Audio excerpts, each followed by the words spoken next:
Tu penses que s'aimer soi-même est égoïste? Détrompe-toi. Dans cette vidéo, découvre pourquoi je t'aime mais moi d'abord est la clé d'une relation épanouissante. Reste avec moi pour un voyage qui va transformer ta vision de l'amour. Avant d'aimer quelqu'un d'autre, il est essentiel de s'aimer soi-même. Imagine un instant un verre d'eau. Si ce verre est vide, il ne peut pas remplir celui de quelqu'un d'autre. De la même manière, si tu ne prends pas soin de toi, il te sera difficile d'apporter à l'autre ce dont il a besoin. L'amour de soi ne signifie pas être égoïste. C'est un acte de respect et de bienveillance envers toi-même. Cela implique de reconnaître tes propres besoins, tes limites et tes désirs. Quand tu es en paix avec toi-même, tu es capable d'apporter une énergie positive dans tes relations. Si tu négliges ton bonheur, cela se reflète inévitablement dans tes interactions. Tu pourrais te sentir frustré, amer ou épuisé. Par exemple, si tu donnes sans jamais prendre le temps de te ressourcer, tu risques de ressentir un déséquilibre. L'amour de soi est vraiment la base d'une relation saine. En cultivant une relation positive avec toi-même, tu apprends à reconnaître tes valeurs, à gérer tes émotions et à soutenir ton partenaire sans attentes excessives. Prends un moment pour réfléchir à ce que signifie s'aimer pour toi. Quelles petites actions pourrais-tu mettre en place pour nourrir cette relation? Que ce soit par des moments de solitude, des activités qui te passionnent ou des affirmations positives, chaque geste compte. N'oublie jamais, l'amour de soi est un voyage, pas une destination. En apprenant à t'aimer, tu crédites une fondation solide pour des relations épanouissantes. Un cœur plein peut donner sans compter. Prends soin de toi et tu seras en mesure d'apporter le meilleur de toi-même dans chaque relation. Fais une pause dans cette vidéo et note ce que tu pourrais faire dès aujourd'hui pour manifester ton amour pour toi. Je me souviens d'une période de ma vie où je croyais fermement que l'amour inconditionnel signifiait tout donner à l'autre. À ce moment-là, je pensais qu'être un bon partenaire voulait dire sacrifier mes passions, mes amis et même mes rêves. J'étais convaincu que le véritable amour se mesurait à la quantité de sacrifices que je faisais. Mais très vite, j'ai réalisé que je commençais à me perdre. Je me sentais frustré, irritable, et finalement, je n'étais pas la personne que j'aspirais à être. Imagine que tu es dans une situation similaire. Tu passes des heures à planifier des sorties et à faire plaisir à ton partenaire, tandis que tes propres besoins passent à la trappe. Au début, cela peut sembler noble, mais avec le temps, ce sacrifice peut devenir un fardeau. Tu pourrais te retrouver à ressentir du ressentiment envers l'autre, même si cela te semble injuste. Souvent, nous sommes conditionnés à penser que l'amour doit être un sacrifice. La société nous envoie des messages qui glorifient l'idée de donner sans compter, de mettre les besoins de l'autre avant les nôtres. Dans de nombreux films, par exemple, on voit des personnages qui sacrifient tout par amour. Cela peut nous amener à croire que c'est la seule façon d'aimer, mais cette mentalité peut mener à des relations déséquilibrées. Prenons un exemple concret. Imagine que tu as toujours voulu pratiquer un sport ou un hobby, mais que tu as décidé de ne pas le faire parce que ton partenaire préfère passer du temps à la maison. Au début, tu peux penser que c'est un geste d'amour, mais après quelques mois, tu commences à ressentir une frustration croissante. Tu te sens peut-être prisonnier de tes choix, et cela peut créer des tensions dans la relation. Reconnaître que tes besoins sont tout aussi importants que ceux de ton partenaire est une étape cruciale pour construire une relation épanouissante. Cela ne signifie pas que tu dois être égoïste ou négliger l'autre. Au contraire, c'est en prenant soin de toi que tu peux être un partenaire plus présent et plus heureux. Je me permets de te le répéter, c'est en prenant soin de soi que tu peux être un partenaire plus présent et plus heureux. Alors, comment changer cette dynamique? Commence par prendre conscience de tes besoins. Pose-toi des questions simples. Qu'est-ce qui te rend heureux? Quelles activités te ressourcent? Prends le temps de réfléchir à tes passions et à ce que tu veux vraiment. Une fois que tu es conscient de tes besoins, il est essentiel de les partager avec ton partenaire. Par exemple, tu pourrais dire « J'aimerais vraiment reprendre la danse ce mois-ci. Cela me ferait du bien et je pense que cela pourrait aussi apporter de la joie dans notre relation. » Le véritable amour implique aussi des compromis. Si ton partenaire a des besoins, discutez ensemble de la manière dont vous pouvez tous les deux satisfaire vos désirs. Cela peut renforcer votre connexion et créer un environnement de soutien mutuel. N'oublie pas d'investir dans tes passions, prends le temps de te consacrer à ce que tu aimes. Que ce soit la peinture, le sport ou simplement passer du temps avec des amis, ces moments sont essentiels pour ton bien-être. Plus tu te sentiras épanoui, plus tu seras capable d'apporter de la joie dans ta relation. Il est normal de vouloir faire plaisir à ceux que l'on aime, mais n'oublie jamais que tu es tout aussi important. En apprenant à équilibrer tes besoins avec ceux de ton partenaire, tu crées une relation plus saine et épanouissante. L'amour véritable n'est pas un sacrifice, mais un échange mutuel qui enrichit votre vie à tous les deux. Alors, prends ce temps pour toi et observe comment cela transforme non seulement ta vie, mais aussi celle de ton partenaire. Il est facile de perdre de vue ses propres besoins dans une relation. Parfois, on se laisse submerger par le quotidien et on oublie de prendre soin de soi. C'est là qu'il devient essentiel de rester attentif aux signaux d'alarme. Ces signes peuvent t'alerter sur le fait que tu as peut-être négligé tes propres désirs et besoins. Prenons d'abord l'épuisement émotionnel. As-tu déjà ressenti cette fatigue intense après avoir passé du temps avec ton partenaire ? Si tu te sens constamment épuisé après vos interactions, cela peut être un indicateur que tu ne mets pas tes besoins en premier. Imagine une situation où tu es en train de discuter d'un sujet important. Tu ressens un poids émotionnel, comme si tu devais porter non seulement tes propres émotions, mais aussi celles de l'autre. Cela peut rapidement devenir accablant, et c'est un signe qu'il est temps de te recentrer sur toi-même. Ensuite, il y a le ressentiment. As-tu déjà commencé à ressentir de la colère ou du ressentiment envers ton partenaire, même pour des petites choses ? Cela peut être un signe que tu as négligé tes propres désirs. Par exemple, disons que tu avais prévu de passer un week-end à faire une randonnée, mais que tu as annulé pour rester à la maison avec ton partenaire qui ne se sentait pas bien. Au début, tu penses que c'est un geste aimant, mais après quelques semaines, tu commences à te sentir frustré. Cette frustration peut s'accumuler et créer une distance entre vous, car tu te sens incompris et non reconnu. Je me souviens d'un ami qui, dans une relation, avait toujours mis les besoins de sa partenaire en avant. Il avait abandonné ses passions, comme le football et les sorties entre amis, pour passer plus de temps avec elle. Au début, cela semblait fonctionner, mais au fil des mois, il a commencé à ressentir un vide. Il se plaignait souvent de ne pas avoir de temps pour lui et de ne plus se reconnaître. Un jour, il a craqué et a exprimé son ressentiment à sa partenaire. Elle a été surprise, car elle ne réalisait pas à quel point il se sentait sacrifié. Cette conversation a été un tournant pour eux. Ils ont commencé à établir des compromis et à planifier des moments pour chacun d'eux, ce qui a renforcé leur relation. Il est essentiel de ne pas ignorer ces signaux d'alarme. Reconnaître ces signes est la première étape vers un meilleur équilibre dans ta vie. Pose-toi les bonnes questions. Qu'est-ce qui te rend heureux ? Quelles activités te ressourcent ? En te reconnectant à tes besoins, tu pourras non seulement améliorer ton bien-être personnel, mais aussi renforcer ta relation.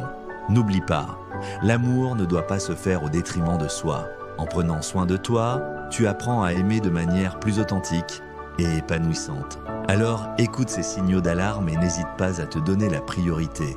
Cela fera toute la différence, tant pour toi que pour ton partenaire. Il est important d'ouvrir le dialogue sur ce qui te fait du bien et ce qui te manque. Par exemple, tu pourrais dire à ton partenaire « J'adore passer du temps avec toi, mais j'aimerais aussi avoir un peu plus de temps pour moi, pour lire ou faire du sport. Cela m'aide à me sentir mieux dans ma peau et à être plus heureux dans notre relation. » Cette approche montre que tu es engagé dans la relation tout en reconnaissant tes propres besoins. La communication est vraiment une clé essentielle dans toute relation. Oser en parler de tes besoins peut sembler intimidant, mais c'est une étape cruciale pour renforcer le lien avec ton partenaire. Lorsque tu parles de « je t'aime, mais moi d'abord », cela ne signifie pas que tu es égoïste.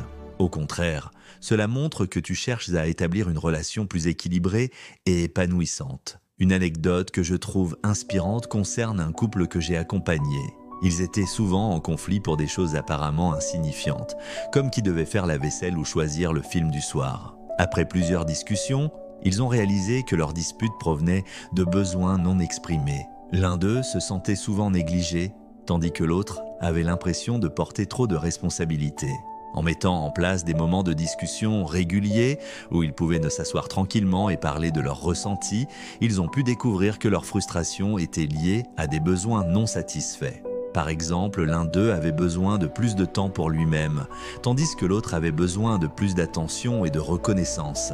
Une simple conversation a transformé leur relation. Ils ont appris à s'écouter activement et à exprimer leurs besoins sans peur de jugement. Pour faciliter cette communication, tu pourrais essayer de mettre en place un moment de partage chaque semaine. Cela pourrait être un café du matin ou une promenade après le dîner. Pendant ce moment, chacun peut partager ce qu'il ressent, ses joies et ses préoccupations. Cela crée un espace sûr où vous pouvez parler librement, sans interruption. Un autre exemple pourrait être d'initier des discussions sur des sujets qui peuvent être délicats. Parfois, aborder des sujets comme le temps passé ensemble ou les loisirs peut sembler délicat. Tu pourrais commencer par poser des questions ouvertes comme « Qu'est-ce qui te rend vraiment heureux dans notre relation ?» ou « Y a-t-il quelque chose que tu aimerais changer ?» Cela ouvre la porte à une conversation honnête et constructive. N'oublie pas que la communication est un processus.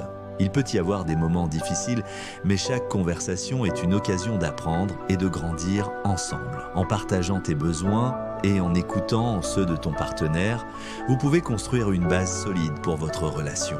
En fin de compte, oser parler de tes besoins est un acte d'amour, tant pour toi que pour ton partenaire. C'est en étant honnête et ouvert que vous pourrez créer une relation plus épanouissante, où chacun se sent entendu et respecté. Alors, n'hésite pas à faire le premier pas et à engager cette conversation.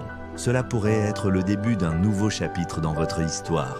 Après avoir exploré l'importance de la communication dans une relation, il est naturel de se pencher sur un aspect tout aussi essentiel: l'établissement de limites saines. Une communication ouverte et honnête crée un cadre propice à l'expression de nos besoins et de nos désirs. C'est ici que les limites entrent en jeu. Elles nous aident à nous protéger tout en respectant notre partenaire, permettant ainsi de bâtir une relation équilibrée et épanouissante. Beaucoup de gens pensent que les limites ce sont des barrières, mais en réalité ce sont plutôt des protections. Elles te permettent de préserver ton espace personnel tout en respectant celui de ton partenaire. Dire non à certaines choses ne signifie pas que tu n'aimes pas l'autre. Cela signifie que tu te respectes et que tu es conscient de tes propres besoins. Alors, pourquoi les limites sont-elles si importantes ?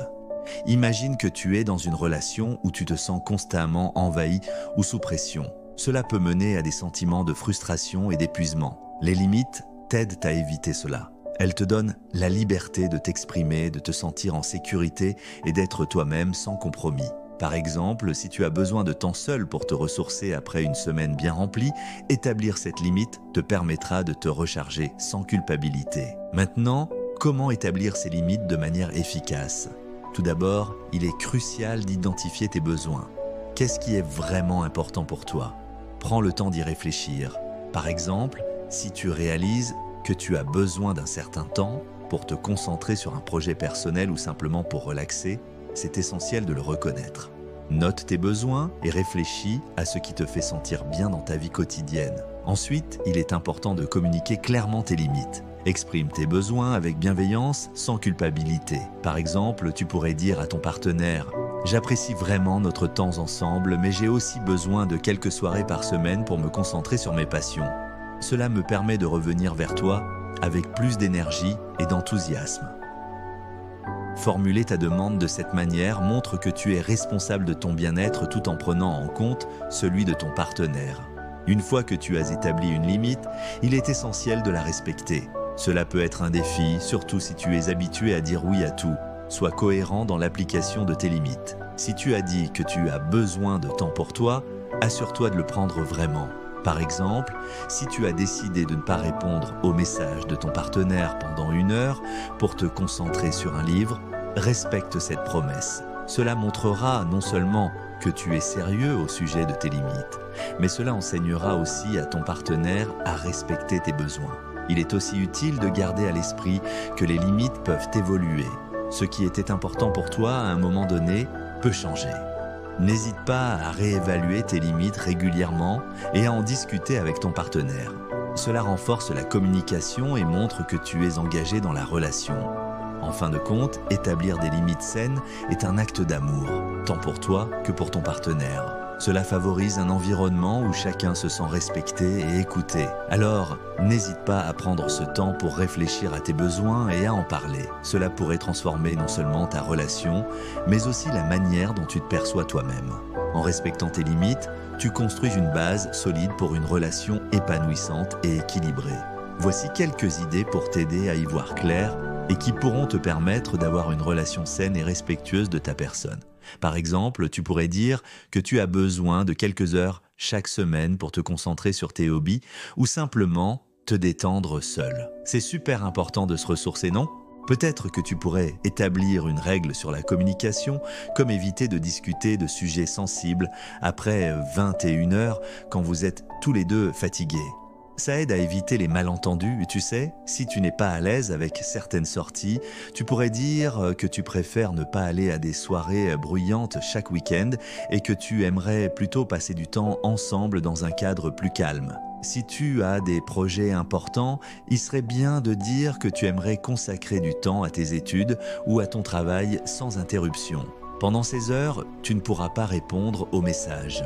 Tu peux aussi établir une règle sur les disputes, comme demander à éviter les insultes ou les critiques personnelles lors de vos discussions difficiles. Ça aide à rester respectueux l'un envers l'autre. Et enfin, si tu as besoin de limites concernant la famille de ton partenaire, tu pourrais dire que tu es content de passer du temps ensemble, mais que tu aimerais que cela ne dépasse pas un week-end par mois. Ces exemples peuvent vraiment t'aider à réfléchir à tes propres besoins. Établir ces limites, c'est essentiel pour créer une relation équilibrée et respectueuse. Alors, prends le temps de penser à ce qui est important pour toi.